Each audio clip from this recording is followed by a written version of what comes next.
ఏం చేస్తారయ్యా మా బాధని?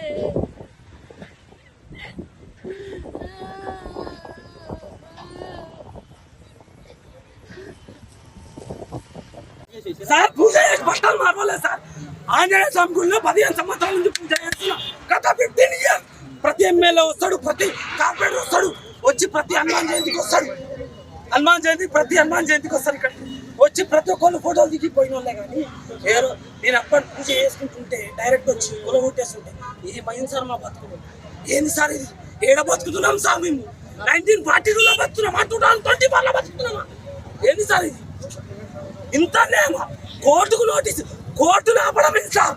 కోర్టు ఎందుకు ధిక్కరిస్తుంది సార్ పబ్లిక్ ని? అంతే కోర్టు కూడా అంతా ఇదైపోయిందా సార్? అంటే కోర్టును కూడా గవర్నమెంట్ ఇట్లా ఆపుకుంటా.